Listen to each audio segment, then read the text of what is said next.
Hi everybody. இன்றைக்கி இந்த வீடியோலையும் நம்ம டெய்லி யூஸ் பண்ணுற சில சென்டென்சஸ் அதை எப்படி இங்கிலீஷில் சொல்லலாம் பார்ப்போமா? போக போக தெரியும் அப்படின்னு சொல்லலாம். இல்லை காலம் போக போகத்தான் உனக்கே இந்த விஷயம் நல்லா புரியும். ஏன்னா அனுபவம் வர வர தான் நமக்கு சில விஷயங்கள் தெரியும். You will know as time goes on. அதாவது யூ வில் நோனா உனக்கு தெரியும். எப்போ தெரியும்? As time goes on. காலம் போக போக உனக்கு தெரியும். அது மாதிரி இப்படியும் சொல்லலாம். It will become clear eventually. It will become clear. உனக்கு நல்லா கிளியராக இது தெரியும். எப்போ தெரியும்? இவென்ச்சுவலி, காலம் கடந்து செல்ல செல்ல. போக போக சரியாயிடும் அப்படின்னு சொல்லுவோம். அதாவது நம்ம பிரச்சனைகள்லாம் சால்வ் ஆயிரும். டைம் ஆச்சுன்னா இன்னும் கொஞ்சம் நாள் கழித்து எல்லாமே சரியாயிரும் அப்படின்னு சொல்லுவோமா?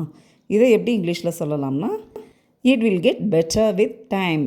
பெட்டர்னால் முந்தை இருக்கிறதுக்கு இப்போ கொஞ்சம் பரவாயில்ல, சரியாயிடும் அப்படிங்கிற அர்த்தம். ஸோ போக போக சரியாயிடும்னா it will get better with time. Otherwise things will be okay eventually.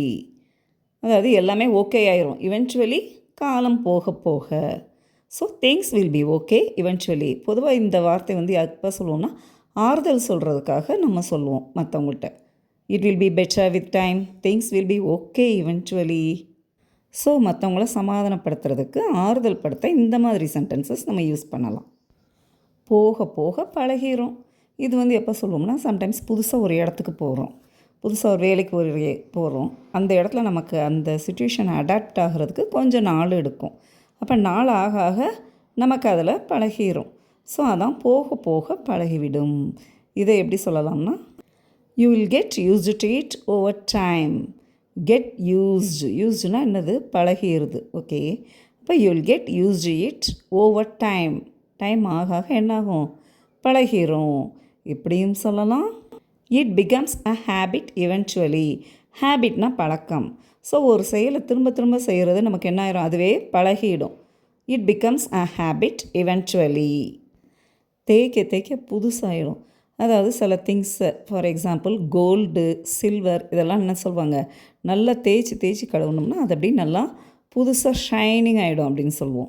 இதை எப்படி இங்கிலீஷில் சொல்லலாம்னா, with repeated use it becomes new.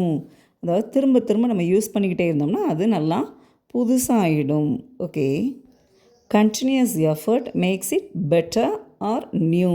அதாவது கண்டினியூஸ்னால் தொடர்ந்து, எஃபர்ட் முயற்சி, தொடர் முயற்சி வந்து நம்ம ஏற்கனவே இருக்கிறத கொஞ்சம் பெட்டராக இருக்கும், அதர்வைஸ் நியூவாகவும் இருக்கும். ஓகே, நாள் ஆக ஆக சிலருக்கு ஒரு அழகு கொடுக்கும். அதை சொல்லுவோம், வர வர நீ ரொம்ப அழகாக இருக்க அப்படின்னு சொல்லுவோம். இதையே நம்ம இங்கிலீஷில் அவங்கள சொல்லி பார்ப்போமா? You are becoming more and more beautiful as time goes on. Time goes ஆன்னா காலம் செல்ல செல்ல. மோர் அண்ட் மோர் பியூட்டிஃபுல்னால் ரொம்ப ரொம்ப அழகாக இருக்கீங்க. So you are becoming more and more beautiful as time goes on. வர வர நீ ரொம்ப அழகாக இருக்க. இதையே சிம்பிளாக சொல்லணும்னா, you look prettier with time. You look prettier with time அப்படின்னு சொல்லலாம். சிலர் ரொம்ப பொறுமையாக இருப்பாங்க. ஆனால் அதே இது நாள் ஆக ஆக அவங்களுக்கு என்னாகும்? கோபம் அதிகமாக வரும். அப்போ சொல்லுவோம், வர வர உனக்கு கோபம் அதிகமாகிக்கிட்டே வருது. இதை எப்படி இங்கிலீஷில் சொல்லலாம்? You are getting angrier over time. You are getting ஆங்க்ரியர்னால் உனக்கு கோபம் வருது. எப்போ வருது? ஓவர் டைம், காலங்கள் செல்ல செல்ல. ஸோ காலங்கள் செல்ல செல்ல உனக்கு கோபம் ரொம்ப வருது. You are getting angrier over time. சில விஷயங்களை பார்க்கறதுல ரொம்ப விரக்தியாக சொல்லுவோம், வர வர உலகம் ரொம்ப மோசமாகிக்கிட்டே போகுதுப்பா அப்படின்னு சொல்லுவோம்.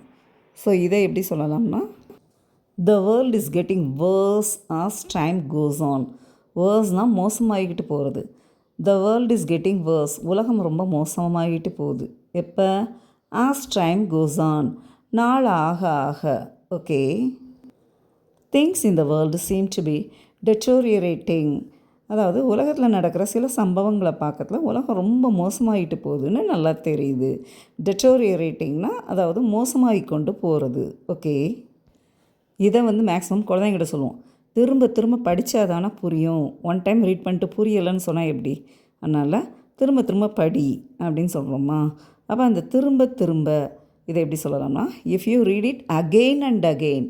அகெயின் அண்ட் அகெயின்னா திரும்ப திரும்ப. இஃப் யூ ரீட் இட் படித்தால், if you read it again and again you will understand புரியும்.